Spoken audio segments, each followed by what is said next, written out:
Boštjan Videmšek, dolgoletni vojni dopisnik, poznavalec križnih žarišč po svetu, novinar, pisatelj. Največ seveda piše za časnik Delo, piše pa tudi za tuje medije. Svoj čas je bil tudi kolumnist N1. Nam bo danes pomagal razložiti, kaj se dogaja v Izraelu in v Gazi. Dobrodošel na N1, dobrodošel v N1 podcastu, Boštjan. Živijo, hvala, da ste me povabili. N1 podcast s Suzano Lovec. Ta teden je torej minil en mesec od Hamasovega napada na Izrael.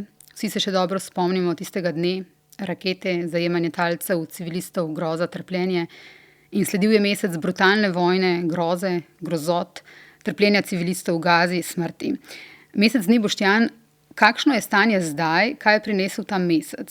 Najprej mogoče, kaj je prinesel v Izraelu in kaj Palestincem, kako bi ocenil ti stanje zdaj?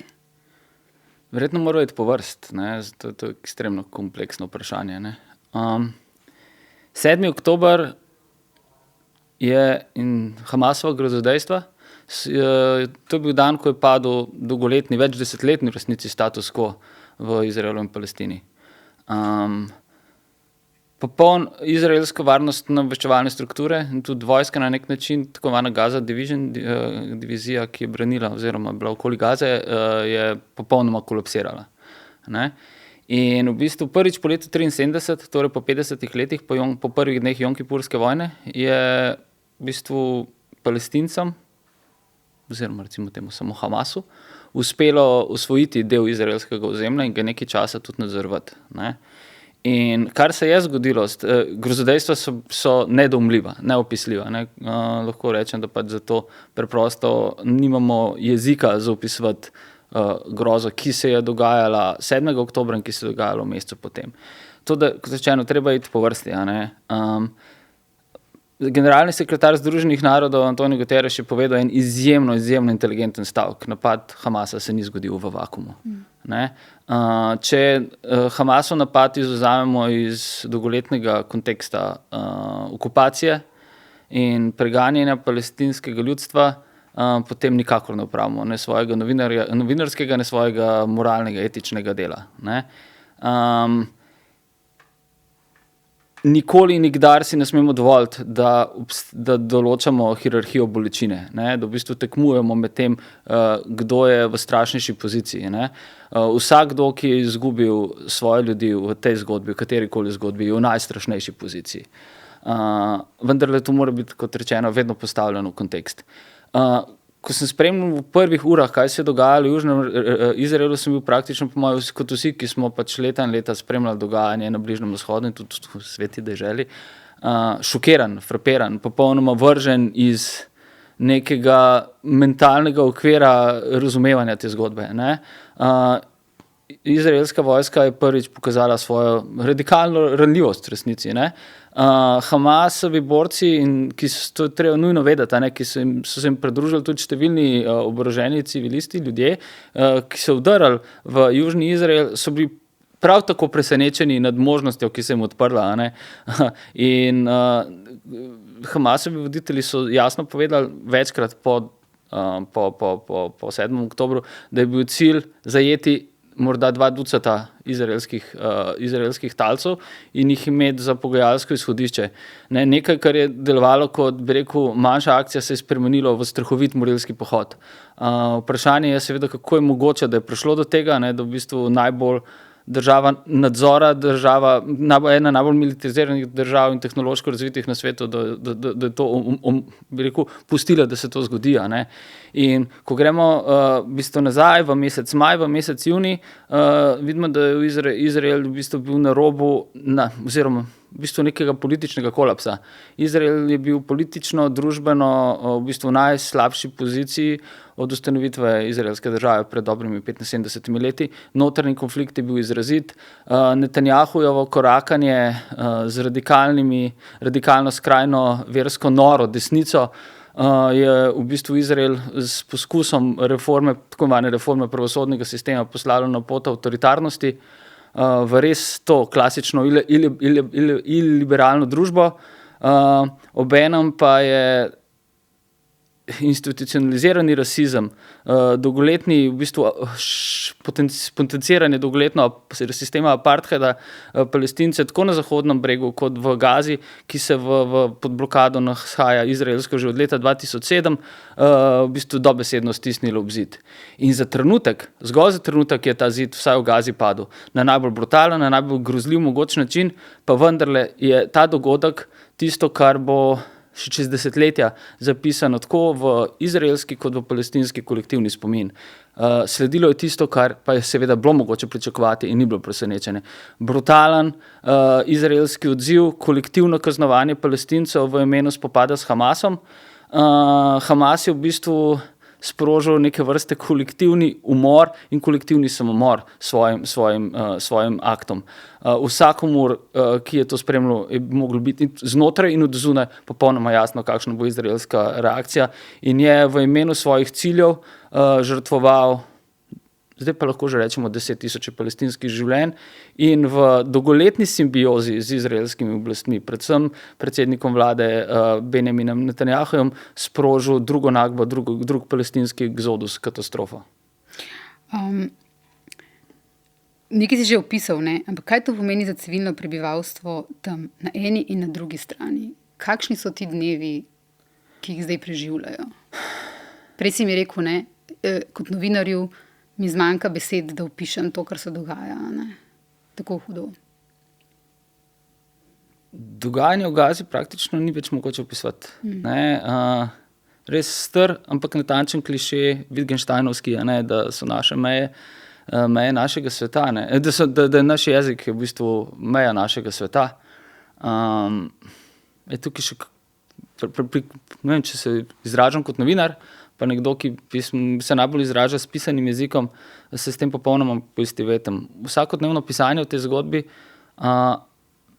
me ne samo pušča impotentnega, popolnoma pač novinarsko in osebnostno nemočnega v taki strahotni zgodbi, ampak tudi nimam več orodij upovedovati to zgodbo. Zato si bom naredil nekaj, kar ponavadi ne naredim v svojem novinarskem delu. Uporabil bom številke. Zdaj že skoraj 5 tednih izraelskega maščevanja je vsakih 10 minut v Gazi bil ubit en otrok. V prvih 3 tednih silovitega bombardiranja in raketiranja je v Gazi umrlo več otrok kot v zadnjih 4 letih v vseh vojnah in konfliktih na svetu skupaj. Že v prvih 2 tednih bombardiranja in raketiranja Gaze je bilo uporabljeno toliko eksploziva, taka moč eksplozivna, kot za vrednost 2 jedrskih bomb, ki sta padli na Hirošimo. V 14 dneh je izraelska vojska vrgla toliko bomb in raket na Gazo, kot so jih v povprečju NATO sile v Afganistanu v celem letu. Gaza ima kvadraturo približno tako kot občina Bovec. V njej živi 2,3 milijona ljudi. Te stvari je treba ves čas ponavljati, da se zavedamo, kako strahovita je ta zgodba. V njej živi 2,3 milijona ljudi. Od tega že pred začetkom novega vala vojne, ne pozabimo, da v bistvu manjše vojne, ampak tudi uničujoče in grozljive so bile leta 2008, 2009, 2012, 2014, 2019, 2021, 2022. In to, kar gledamo, je izrazito potencirano stanje zadnjih nekaj let.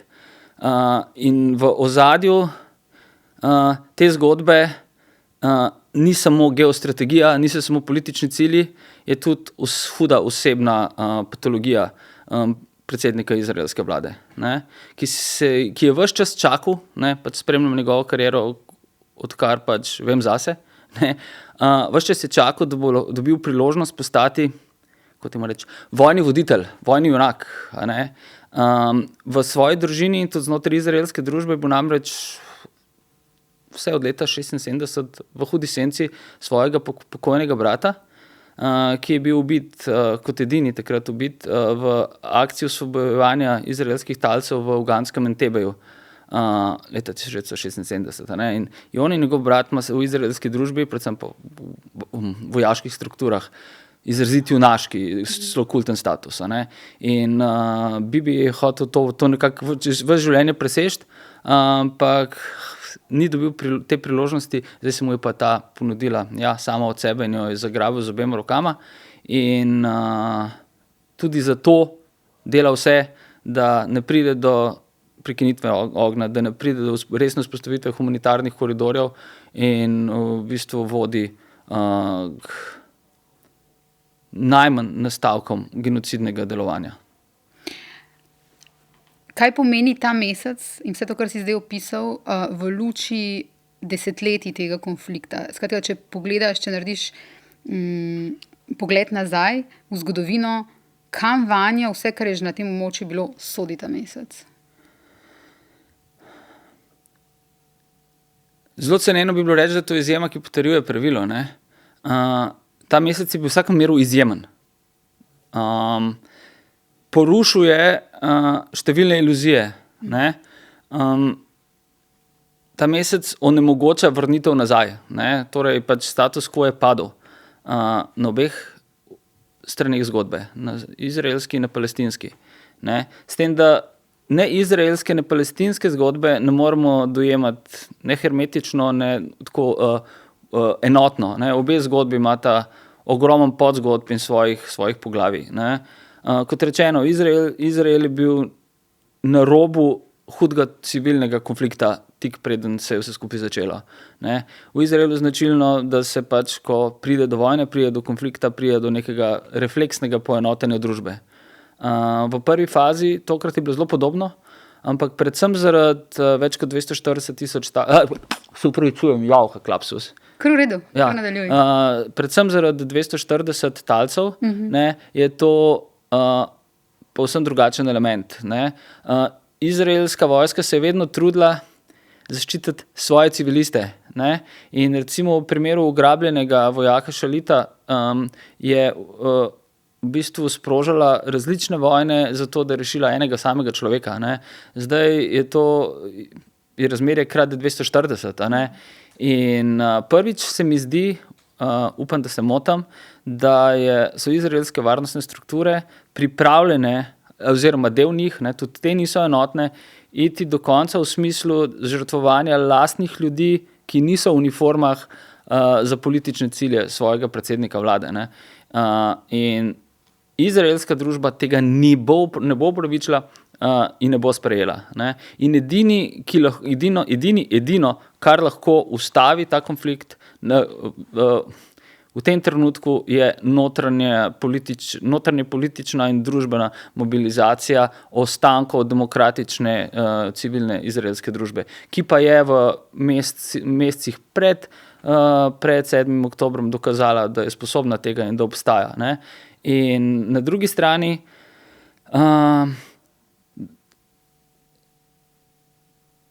je Palestina razdeljena politično in geografsko. Zahodni breg ni Gaza, in zahodni breg nima nikakršnega fizičnega stika z Gazo. Seveda ima preko sorodnikov, preko človeških povezav, ampak Hamas in Fatah sta v silovitem konfliktu. In ta konflikt se je, po mojem mnenju, v zadnjih tednih še zaostril in kakršnakoli povezava med obema najbolj izstopajočima poloma palestinske politike je nemogoče. Zaradi tega, ker je Fatah oziroma palestinske oblasti pod vodstvom Mahmuda Abbasa, ki je bil izvoljen leta 2005 in nima nikakršne legitimnosti v svoji vladavini in je bil skozi celo svojo politično kariero in življenje podizvajalec izraelske okupacije, kot palestinske oblasti so vedno bile, je dolgo molčal. Potem pa videl, da so tudi za njegov okus se stvari mogoče malce predaleč, in se je oglasil in v tem času pri Palestincih že izgubil še preostanke neke kredibilnosti. To je dal push Hamasu, in to je v resnici grozljivo. In obenem je na Zahodnem bregu v zadnjih mesecih, pa recimo leto dni, ob stopnjujočem izraelskem nasilju, ob stopnjujočem nasilju ilegalnih judovskih priseljencev, so se oblikovale nove milice, predvsem v Dženinu, v begunskem taborišču, v Nablusu, v Havari. In tudi to, kar se je dogajalo na Zahodnem bregu, okupiranem Zahodnem bregu v zadnjih mesecih, je vplivalo, da je prišlo do Hamasovih grozodejstev. Če se vrnemo korak nazaj, to je bil neke vrste Breaking Bad. V bistvu so ljudje Prison Break v resnici. Ljudje so po 17 letih življenja v največjem zaprtem zaporu na svetu, ki je zdaj postal največje pokopališče in največja hiralnica obenem, šli ven in se jim je zmešalo od možnosti. In globoke travme z ničemer ni mogoče upravičiti Hamasovih grozodejstev, jih je pa potrebno artikulirati, razumeti. In to so bile neke vrste povojni poboji, ki jih je treba preganjati, ki jih je potrebno obsoditi, ki jih je potrebno kaznovati, a ne kolektivno. Vsako kolektivno kaznovanje je nadaljevanje povojnih pobojev. In priča smo najhujši obliki kolektivnega kaznovanja kogarkoli, kjerkoli po Ruandi in Srebrenici. In kaj je še skupnega? Odsotnost delujočih mednarodnih struktur, impotentni, povoženi, živi fosili v obliki Združenih narodov, ničemur razen ohranjanju moči, obstoječih moči namenjenega varnostnega sveta z grozljivo pravico veta, ki obstaja v tem trenutku, morda samo zgleda tako zgolj, da podaljšuje vojne. Zato se nobena resna vojna, večja vojna v 21. stoletju, ki se je recimo začela po 11. septembru, ni zares končala. In tudi ta se ne bo. To je bilo moje naslednje vprašanje. Kakšna je tukaj v bistvu, mi smo se učili o mednarodnem pravu, pisali diplome o moči mednarodnega prava. Kakšna je v bistvu moč oziroma nemoč mednarodnega prava, mednarodne skupnosti? In tu pod vprašanje, kje je tu Evropa? Zadnjič sem govorila, tukaj je bil Ervin Hladnik-Milharčič, govorila sva predvsem o Balkanu, o tem kotlu in možnosti nove vojne. In je tudi on opozoril, sva govorila tudi o tem, o tem, kakšen fosil, kot ti praviš, so Združeni narodi, kakšna je ta nemoč varnostnega sveta in kako pomembna bi bila reforma, ampak resna reforma tega, kako priti do mednarodnega miru. Ampak mi smo tle še vedno, po vseh teh vojnah, vse, kar si omenil, mi smo še vedno tle, gledamo to in nimamo besed, kot ti praviš, da bi opisali, kar se dogaja. Imamo pa organizacijo, ki je fosil. In kje je na vsem tem Evropa?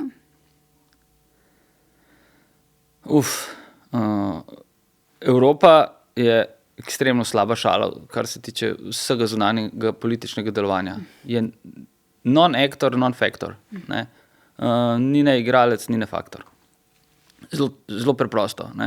Ko pa že ima možnost, da bi bila in faktor, in aktor, se pa predsednica Evropske komisije odpravi k eni strani in ji da absolutno podporo, ki jo le-ta razume kot zeleno luč za kolektivno kaznovanje Palestincev.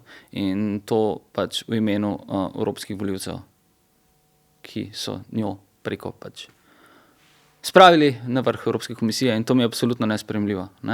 Kako lahko brez volje ljudi, komisarka ali pa komisarji ali pa predsednica Evropske komisije izvaja zunanjo politiko v svojem imenu. Ne gre pozabiti pač, da je predsednica Evropske komisije prihaja iz Nemčije, ki je v kakršnemkoli odnosu do Izraela in palestinskega vprašanja seveda v upravičeno veliki zadregi. Ironično to je bilo mogoče čutiti tudi seveda na frankfurtskem sejmu, ko je politična korektnost akt zaščite pred lastnimi rasističnimi vzgibi in beg pred absolutno kolektivno krivdo. In tudi tak odnos ustvarja nove žrtve. In se mi zdi nemško vedenje, ga razumem, je pa odurno. Še posebej, če se to prenaša na kogarkoli drugega v Evropi, ki si te krivde seveda ne zasluži in je nima. Nekdo, ki je kriv, nekdo, ki je bil masovni zločinec, nima pravice morda svoje slabe vesti prenašati na kogarkoli drugega in mu s tem onemogočati samostojno zunanje politično delovanje. Kar se dogaja zdaj v Evropi in po svetu, je na eni strani totalen porast antisemitizma in na drugi strani še večji rasizem, ne, do palestinskega ljudstva. Skratka, kako nevarna je ta spirala, ki jo gledamo na obeh stranih?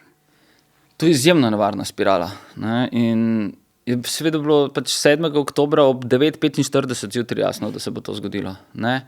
In vse vodi v to smer. In pri tem veliko umazano delo opravljamo tudi mediji, ki ne postavljamo pravih vprašanj, ki smo osvobojeni humanističnega delovanja v imenu objektivnosti in potem enačimo vedno, če se le da, ne, počasno jih uporabljati prvo osebo množine, krvnika in žrtev. Ne, in v imenu uravnoteževanja smo soudeleženci pri zločinu. Vedno pa imamo izbiro. Ne. Se mi zdi, da pač v vsaki zgodbi, seveda razumevajoč in vedno tudi razlagajoč kontekst, je novinarska naloga biti na strani napadenega. Ne? 7. oktobra je bil to Izrael, 8. oktobra in naprej je to Palestina so to Palestinci v Gazi.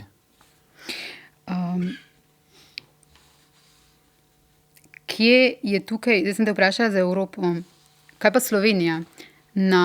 Ta teden, pred nekaj dnevi, je na Valu 202 nastopila ministrica za zunanje zadeve. Bil je zelo simptomatičen pogovor, kjer se je zdelo, kot da v bistvu novinarka sprašuje, tako kot jaz včasih sprašujem, tako imenovana naivna vprašanja, ki si jih zastavlja v bistvu lahko vsak otrok, ker v bistvu, ko to gledaš, si moraš neke stvari vprašati. Ne? In na drugi strani so bili odgovori, ki so bili kot z drugega sveta. Ne? Tako, zdelo se je, kot da gre za kleš dveh svetov v tem pogovoru. In med drugim je ministrica za zunanje zadeve Tanja Fajon v tem pogovoru rekla, Slovenija je tukaj se postavila na pravo stran zgodovine, pa tudi recimo Evropa bi morala narediti več, a Slovenija je tu na pravi strani. Se je res postavila na pravo stran zgodovine? Kje je Slovenija tukaj? To je tako težko se pogovarjati o lokalnih aspektih globalnih zgodb. Ne? Ker se mi zdi, da si sploh ne zaslužimo razpravljati o tem. Postavili smo se na pravo stran zgodovine. Kaj vraga to pomeni? To je tako ceneno, to je tako prazno, to je tako puhlo in hkrati ošabno. Ne? Vsak dan je potrebno trdno stati na pravi strani zgodovine in določati, kaj ta prava stran zgodovina je, z izrazito jasnimi parametri. 11.000 proti 1400 je benti. Prejšnji mesec si imel pogovor z Aleksandro Matvičuk, ki v Kijevu vodi Center za državljanske svoboščine, ki je lani med drugim prejel Nobelovo nagrado za mir. In v tem pogovoru si jo med drugim vprašal, ne, če zdaj preskočim na širše, na vojne, ne, je Ukrajina tudi žrtev šibkih mednarodnih struktur na čelu z Združenimi narodi in varnostnim svetom, tem živim fosilom, ki iz nedelovanja omogoča vse moderne vojne. In ona odgovori, bom iskrena, mednarodni sistem zagotavljanja miru in varnosti ne deluje. To je to, kar sva se tudi zdaj pogovarjala. Ne? To zelo dobro vedo ljudje v Siriji, Sudanu, Somaliji, Afganistanu, Iraku, Ukrajini. In to so zdaj opazili tudi ljudje v razvitih demokratičnih družbah. Potrebujemo kardinalno celovito reformo sistema Združenih narodov. Nedavno smo slišali predlog ameriškega predsednika Joea Bidena, da bi povečali število stalnih članih varnostnega sveta, a to ni resna reforma, potrebujemo nov pristop. Povsem nov sistem mednarodnega zagotavljanja miru in varnosti, ki ne bo vezan na BDP ali geografsko velikost članic varnostnega sveta, vezan bi moral biti na spoštovanje človekovih pravic in svoboščin. Dogaja se nam torej, Boštjan, da se mi sprašujemo ta naivna vprašanja, da nam zmanjkuje, kot ti praviš, besed za opisovanje tega, kar se nam dogaja, da ljudje, ki se borijo za človekove pravice in ki so v vojni njihove države, opozarjajo na to, vemo, kaj je treba narediti in se to ne zgodi. Zakaj? Mislim, da živimo v času, ko je zavzemati se za otroško življenje v vojni v bistvu že radikalna politika, ne, in v bistvu skorda podpora skrajnežem, ne, vnaprej izgubljena bitka. Ne. Še več, nek koncept univerzalnih človekovih pravic, v katerega smo najina generacija, recimo tako, ali pa plus minus tako izrazito verjeli, ne, bili vzgojeni v tem duhu, je v bistvu privilegij comfort zone, območje udobja. Območje udobja je produkt v bistvu privilegiranega sveta, ki pač kot izvozen produkt ni bil najbolj uspešen. V nič bolj ne verjamem in mi ni bližje kot univerzalen koncept človekovih pravic. Ampak če je ta v bistvu na voljo ali pa omogočen samo res drobcu ljudi, potem govorimo o univerzalni katastrofi v resnici. In zagovarjanje mednarodnih konvencij, stanje za mednarodnim humanitarnim pravom danes marsikje velja skorda za zločin. V bistvu so stvari postavljene na glavo. To je seveda posledica algoritmov, neke globalne bipolarne motnje, črno-belega sveta, padlega fokusa, vse manj javnosti, ki ima vse manj znanja, pa vse več nasprotujočih dezinformacij in se preprosto ni več opremljena za odzivanje, kaj šele, da bi bila sposobna etično presojati dogajanje. Kot rečeno že prej, tu imamo veliko odgovornost medij in niti slučajno ne opravljamo svojega dela, ker smo ujeti v 24-urne novičarske cikle, ki jim primanjkuje konteksta, odzivamo se in podobno velja za publiko, kot da se je svet začel pred 4 sekundami, pa spet se je začel in smo v bistvu človeške ribice dobesedno. Točno to sem hotela tudi pripomniti. To je bil mesec, ko smo mediji pisali šnelkurze, veš. Mi smo, vsak resen medij je pisal šnelkurze o Izraelu, Gazi, Hamasu, Zahodnem bregu, Palestini. Vsi večji mediji so razlagali to tudi na TikToku. Ljudje se v Palestini in Izraelcih pogovarjajo o jutranji kavi. Ti posnetki mrtvih otrok, ki prihajajo do nas, zdi se, da niso bili nikoli bliže ti mrtvi otroci, razen ko smo gledali otroke iz Ukrajine, pa ko smo gledali otroke iz Bosne. Skratka, cikel, tako kot praviš, da postajamo v bistvu neke pač zlate ribice, ki se ne spomnimo, da smo to že gledali. In tako daleč je, bi rekel, razpršena pozornost in moč algoritmov, da v bistvu je že odziv na vojne, na tragedije, v bistvu selfie.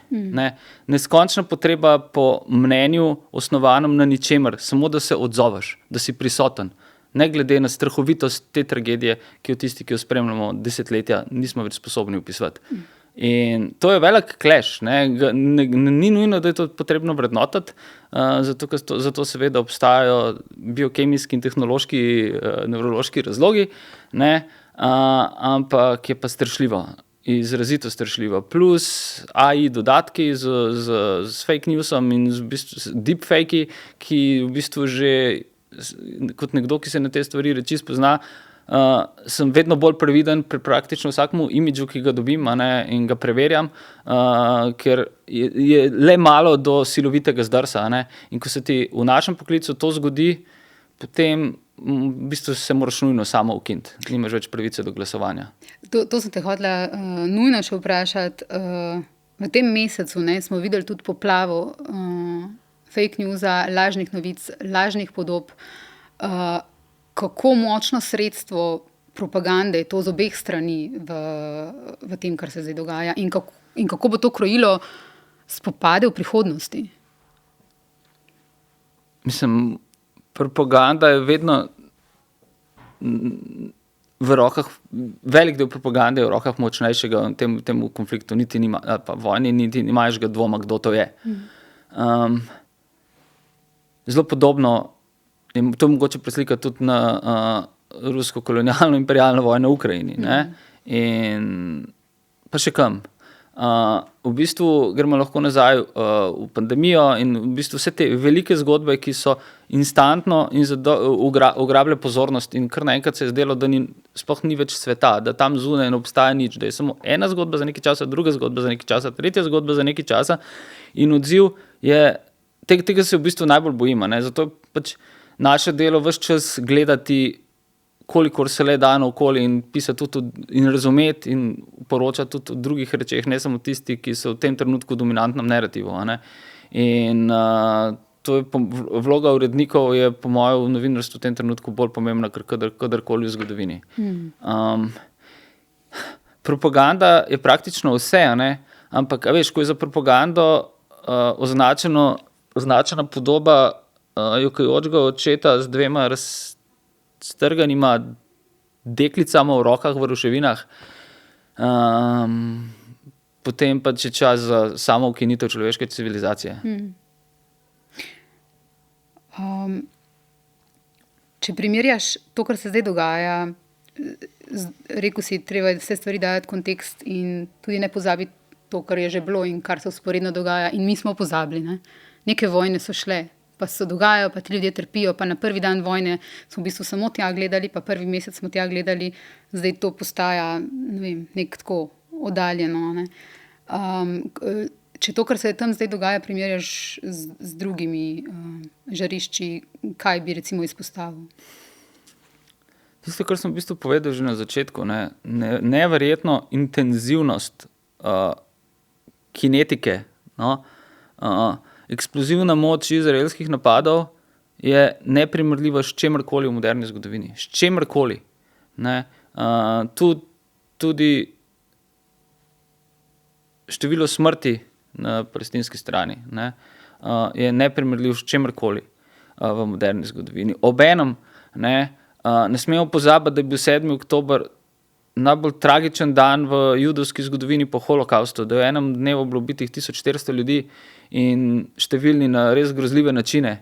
In to v bistvu ustvarja ne samo intimne, individualne, ampak tudi kolektivne, dolgotrajne rane. Da v bistvu moramo razmišljati tudi poznavajoč prihodnost, delujoče sedanjosti, moramo razumeti, že vnaprej interpretirati prihodnost. Če se je mogoče zdelo, ne vem, v sredi 90-ih let, pa pred drugo intifado, da za izraelsko-palestinsko vprašanje obstaja rešitev, je zdaj popolnoma jasno, da tega ni. Rešitev 2 držav je že vrsto let najslabša geopolitična šala. Rešitev ene države je nemogoča. Smo pa tik pred temu, da egiptovske oblasti vendarle pokimajo nespodobnim povabilom, torej ponudbam Združenih držav in tudi Evropske unije po odpisu dolgov, po večji pomoči mednarodnega denarnega sklada in po velikem finančnem vložku Evropske unije za to, da se Sinajski polotok spremeni v velikansko begunsko taborišče in s tem omogoči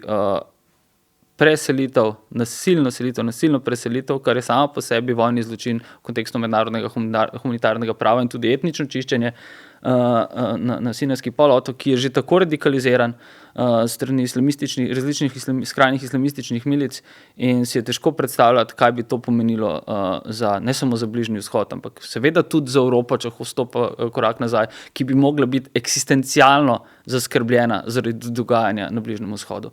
In gremo potem še v Severno Afriko in gremo v Bližnji Sahel in gremo v migrantsko zgodbo, gremo v radikalizirane podnebne spremembe. Najbolj črni scenarij pariškega podnebnega sporazuma iz konca leta 2015 danes zvenijo kot lažno upanje. It's a clusterfuck. Smo na točki zbiranja različnih katastrof v eni sami. In to bi mogli vedeti ves čas in biti na to pripravljeni. In na tej točki se ponovno zelo glasno rožlja z jedrskim orožjem. Izraelski minister za naravno in kulturno dediščino je v pogovoru za en radio dejal, da bi lahko bila ena od možnosti tudi atomska bomba, ki bi jo odvrgli na Gazo. Sicer je bil potem deležen kritik tudi znotraj Izraela. V ponedeljek novica v bližino Izraela je prispela ameriška jedrska podmornica razreda Ohio. Medtem Rusija ta teden sporočila, da je iz ene od svojih podmornic uspešno poskusno izstrelila medcelinsko balistično raketo, ki lahko nosi jedrsko konico. Kaj vse to pomeni? Mislim, tukaj bi seveda dodal še iranski jedrski program, ki je pri radikaliziranju izraelske politike odigral zelo pomembno vlogo. In je bil Izrael upravičeno zaskrbljen.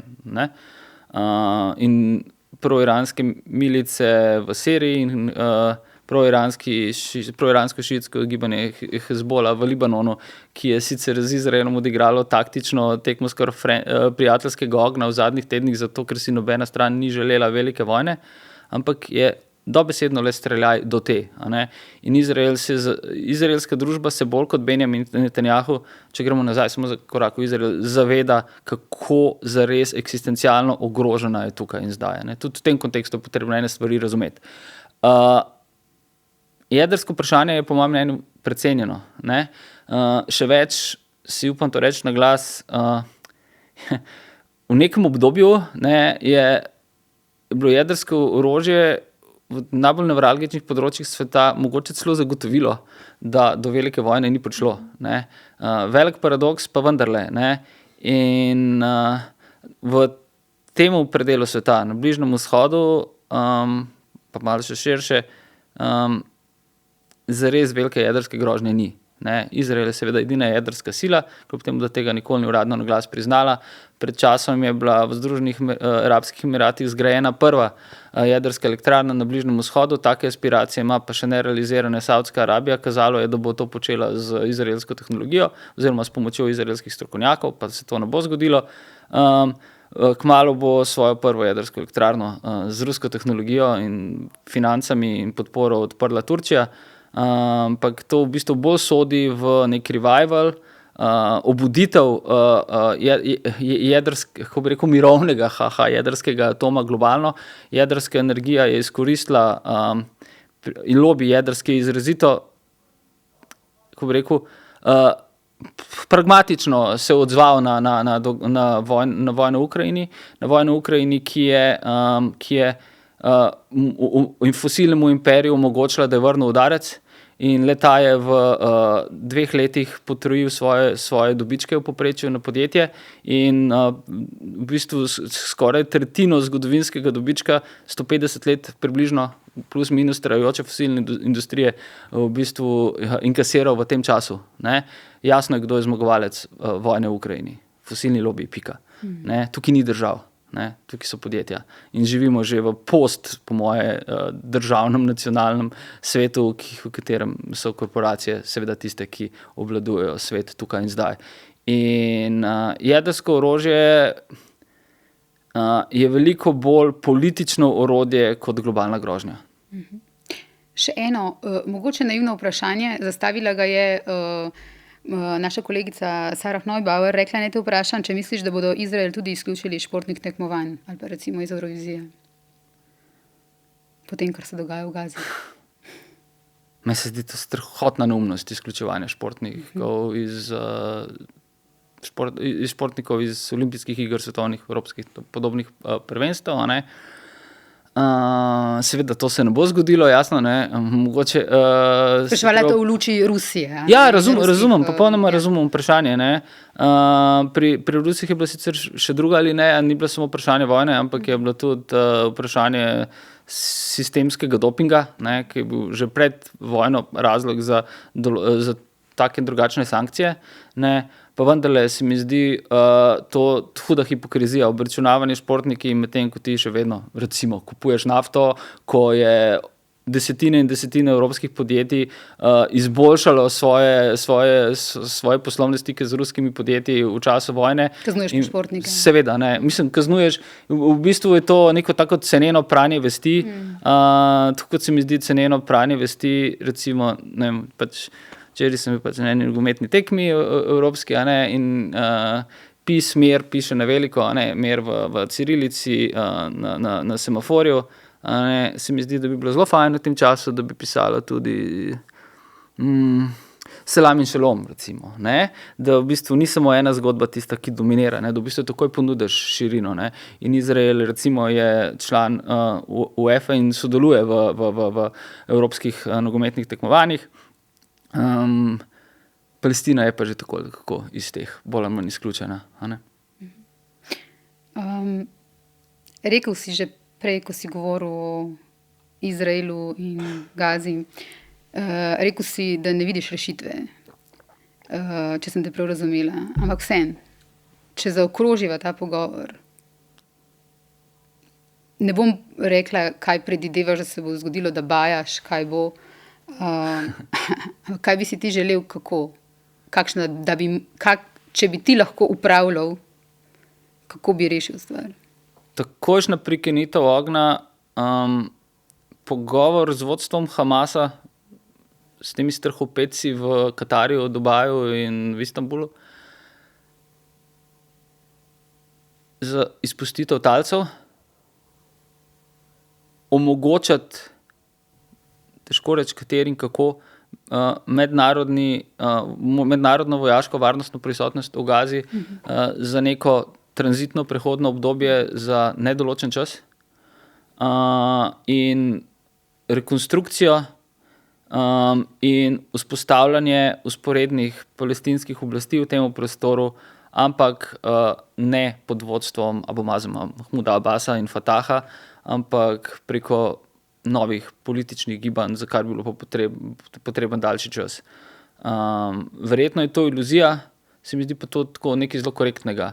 Na vsak način pa je treba ne zaprtimi vrati, ampak z prekinitvijo ognja treba preprečiti drugo nakbo in množično selitev 1,2 milijona prebivalcev Gaze na Sinaj, ker bi to pomenilo, da bi Bližnji vzhod naslednjih 10 let gorel in da bi bila to strahotno, je to reči na glas, dokončna rešitev palestinskega vprašanja. Boštjan Videšek, hvala lepa za pogovor. Hvala, da si prišel. Upam, da še kdaj. Hvala tebi. Hvala tudi vsem gledalcem in poslušalcem, ki ste bili tudi tokrat z nami. To je bil pogovor z Boštjanom Videmškom v N1 podcastu. Zelo kmalu se spet vidimo in slišimo.